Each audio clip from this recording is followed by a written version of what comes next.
இந்த அமல்கள்னால நமக்கு உலகத்தில் ஏதாவது நன்மைகள் இருக்குமா என்றால் சில நன்மைகள் இருக்கும். என்ன நன்மை இருக்கும் என்றால், இந்த இறைவனுக்காக வணங்குறோம்ல, அப்படி வணங்குவதன் மூலமாக நம்முடைய பண்பாடுகளில் ஒரு மாற்றம் வரும். இப்போ தொழுகையில் ஈடுபட்டு ஒருத்தன் வந்து பொய் சொல்ல கொஞ்சம் யோசிப்போம். அல்லாஹ்வுக்காக வணங்குறான்னு சொன்னால் இது வந்து அதில் ஆதாயத்தில் வராது, பணங்காசு அது கிடைக்காது. ஆனால் அமல்களால் என்ன கிடைக்கும் என்று சொன்னால் அவனுடைய பண்பாடு பழக்க வழக்கங்கள்லாம் மாறும். அல்லாஹ்வே என்ன சொல்கிறான், இன்ன ஸலாத்த தன்ஹா அனில் ஃபஹ்ஷாய் வல் முன்கர்.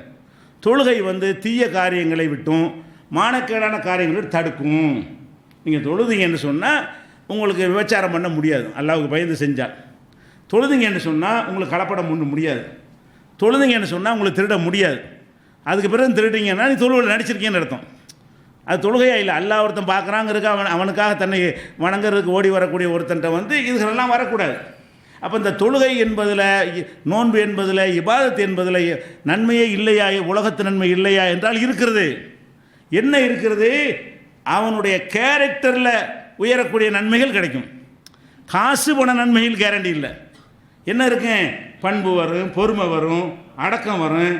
ஒரு குடிகாரனா குடிப்பழக்கத்தை ஆளான ஒருத்தன் நல்ல மலரில் கையில் எடுத்தான்னு சொன்னால் அந்த குடிப்பழக்கம் அவன்கிட்ட இருந்து விடுபட்டு போகும். இப்படி நன்மை இருக்கிறது.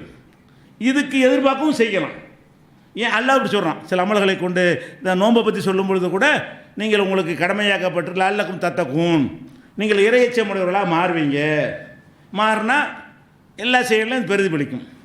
இறையச்சமுடையவர்களாக மாறணுமே ஆனால் நம்மள்ட்ட இருந்து கெட்ட செயல்கள்லாம் போயிடும். சில நல்லறங்களில் தொடர்ச்சியாக செய்ய செய்ய நம்மிடத்தில் இருக்கிற கெட்ட செயல்கள்லாம் என்ன செய்யும், கொஞ்சம் கொஞ்சமாக விடுபட்டு போக ஆரம்பிச்சிடும். இந்த நன்மை இருக்குது. நன்மை இல்லைன்னு சொல்ல இயலாது. எந்த நன்மை இல்லைங்கிறோம்? அமல்கள் செய்வதன் மூலமாக உலகத்தில் கிடைக்கிற ஆதாயம் இருக்குல்ல, அதுக்கு எந்த கேரண்டியும் கிடையாது. அந்த மனிதன் தன்னளவில் ஆன்மீகத்தில் உயர்வது, ஆன்மீக தரத்தை உயர்த்தி கொள்வது இருக்குல்ல, அந்த என்ன மாதிரி உயர்த்தி கொள்வது? பொறுமை. நீங்கள் வேண்டா பாருங்கள், நல்ல ஒரு தொழுகையாள்கிட்ட கொஞ்சம் பொறுமை அதிகமாக இருக்கும். அதே மனுஷன் மற்றவனோட கூட குறைவு ஒப்பிடக்கூடாது. அதே மனுஷன் தொழுகைக்கு முன்னாடி ஒரு காலம் இருக்கணும், அப்போ யோசிச்சு பாருங்கள், அதோட பொறுமை கூட இருக்கும். அந்த மனிதனுடைய அந்த வணக்கங்களை செய்வதற்கு முந்தி ஒரு காலத்தை எடுத்துக்கொண்டீர்களே ஆனால் அப்போது இருந்த பல தீமைகள் இந்த வணக்க வழிபாடுகளை கையில் எடுத்த பிறகு அவனிடமிருந்து நீங்கி இருக்கும். கண்டிப்பாக குறைஞ்சாவது இருக்கும். முழுசாக நீங்கவில்லை என்று சொன்னாலும் குறைந்தாவது இருக்கும். அது குறைச்சது எது? ஏன்னா அதனால் எல்லாரும் மாதிரி அமல்கள் இல்லாமல் போயிருந்தானே ஆனால் அந்த காரியம் செஞ்சுட்டு போயிடுவான். அப்போ இந்த மாதிரியான ஒரு நன்மை அமல்களில் இருக்கிறது. அமல்கள் மூலமாக இறைவா இந்த அமல் மூலமாக எனக்கு பொறுமையை கொடு, அதெல்லாம் நம்ம கேட்கவும் செய்யலாம். பல தீமைகளிலிருந்து விடுபடுவதற்கான ஒரு அருளை எனக்கு செய்யி, இதெல்லாம் கேட்கலாம். இது அமல்கள் மூலமாக இப்படி எதிர்பார்க்கலாம். எப்படி எதிர்பார்க்க முடியாது? காசு பணம் செல்வம் உலகத்து இன்ப துன்பங்கள் இருக்குல்ல, அதுக்கு அமல்களோடு முடிச்சு போடவே கூடாது. இது ஒரு விஷயம். அடுத்ததாக வந்து இன்னொரு விஷயத்தை எடுத்துக்கொள்ளணும். அமல்கள் மூலமாக மனிதனுக்குன்னு ஒரு இயல்பு அல்லாஹ் கொடுத்துருக்குறான். அவன் எப்போது மனுஷன்தான். அந்த தன்மையிலிருந்து எவனாலும் என்ன செய்ய முடியாது? மனித தன்மைன்னு ஒன்று இருக்குது பாருங்கள், அது ஜெயிக்கவே இயலாது. ஜெயிச்சா இறைத்தன்மையாயிரும். அல்லாஹ் வந்து ஒரு ஒரு அடிப்படையில் நம்மளையெல்லாம் படைத்திருக்கிறான் என்று சொன்னால் அதை வந்து எதாலும் மாற்றிட முடியாது. உதாரணமாக நீங்கள் தினசரி சாப்பிட்டாகணும். 3 வேளை இல்லாட்டாலும் ஒரு வேளையாக சாப்பிட்டாகணும். கொஞ்சம் அப்படி உடல் சக்தி அது மாதிரியான கூடுதலாக இருந்துச்சுன்னா ஒரு 2 நாளைக்காக தாக்கு பிடிக்கலாம். அப்புறம் சாப்பிட்டு தான் ஆகணும். ஒரு நாளைக்கு சாப்பிடாம ஒரு வேளைக்கு சாப்பிடாமல் இருக்க முடியாது. சராசரி மனிதனுக்கு 3 வேளை சாப்பிட வேண்டும். அப்படி பழகிட்டதுனால கொஞ்சம் நெருக்கடியான ஒரு நிலையில் ஆளாயிட்டான், வறுமையாகிடுச்சு, கஷ்டமாயிடுச்சுட்டா கூட 2 நாளைக்காக சாப்பிட்டாகணும்.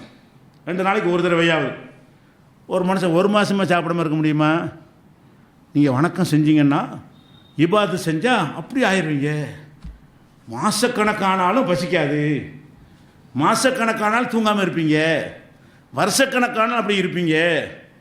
அதாவது மனிதன் என்ன செய்கிறான்னா, அவனை அல்லாஹ் எப்படி படைத்திருக்கிறானோ அதுகளை அமல் மாற்றின்னு நினைக்கிறான். இப்போ நம்மளை அல்லாஹ் என்ன மாதிரி படைச்சிருக்கிறான்? பசிக்கக்கூடியவனாக படைச்சிருக்கானா? அந்த பசி போயிடுமா? போகாது. தாகிக்கக்கூடியவனாக எல்லாம் படைச்சிருக்கானா? எந்த அமல் தலைகிலன்னு தவம் செஞ்சாலும் சரி அது மாறாது. தாகம் வரும், தண்ணி குடிச்சு தான் ஆகணும். மலஞ்சலம் கழிக்காதவன் நம்மளை படைத்திருக்கிறானா? அல்ல, அப்படி படைக்கலை. சாப்பிட்டது வெளியே வந்து தான் ஆக வேண்டும். அப்போ மலஜலம் கழிக்கக்கூடியவர் நம்ம படைக்கப்பட்டிருக்கிறோம். அவர் இபாத் அந்த பெரியார் இபாத்து பண்ணிட்டு இருந்தார், 40 வருஷத்துக்கு ஒரு கக்கூஸ்க போகல அப்படிம்பாங்க. அது எழுதி வச்சப்போ தான் நான் ஆதாரத்தோட அடுத்த நாளில் படிப்பேன், எப்படிலாம் எழுதி வச்சுக்கிறாங்க, அதை உட்காந்து பள்ளியாசல் உட்காந்து இப்படிலாம் படிக்கிறாங்க.